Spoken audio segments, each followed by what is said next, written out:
Hi, I'm Chad with Move for Guitar. This lesson is from our series Guitar Chords for Beginners. In this lesson, I'm going to show you how to play an open G7 chord. Here's an open G7 chord.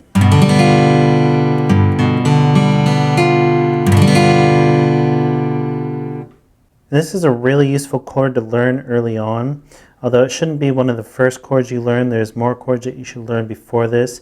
And if you look in the description, there's links to chords that I think you should learn first. But it is a really useful chord to learn as a beginner because it can add a lot of color to your playing, and you'll find it in a lot of songs.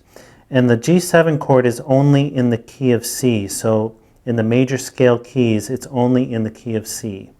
And with dominant 7 chords, which is what this is, anytime you see a letter and then a 7 instead of something like a letter and then a major 7, so if this said G major 7, this wouldn't be a dominant chord, it would be something else.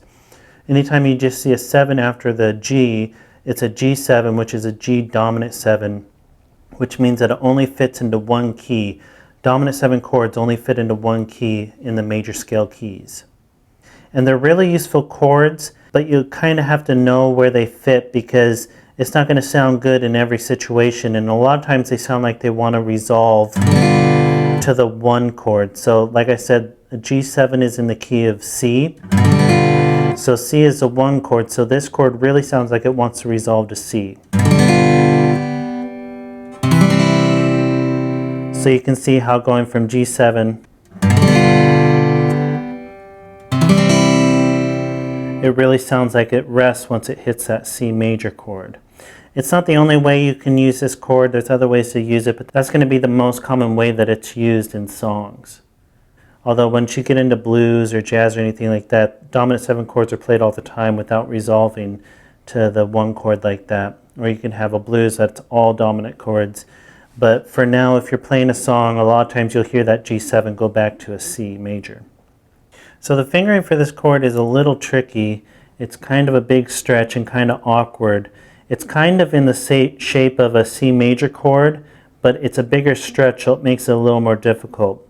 So the fingering is your 3rd finger on the 6th string 3rd fret, your 2nd finger on the 5th string 2nd fret, and then your 1st finger has to reach all the way down to the 1st string 1st fret. So it has to reach all the way down towards the floor to the 1st string 1st fret, and that's a big stretch to go like this. So it's probably going to take some time to get down. And depending on the size and shape of your hand, you might have to have your thumb pretty far down to be able to get your hand in position to reach this comfortably, like that. Although if you have really big hands, you can probably comfortably reach up and have your thumb up. Or if you've been playing chords for a long time, you probably could do this too. But to start out, you might have to have your thumb pretty low in the middle of the neck to be able to reach all those notes comfortably. And with this chord, you're going to have to really be on the tips of your fingers, have a nice bend here in your joints, not be bent back at all, or you're not going to be able to get all the notes to ring out clearly. So just really practice this chord, do it over and over again. Like I said, it'll probably feel uncomfortable at first, but if you do it over and over again, it'll become easy to you just like anything else on guitar.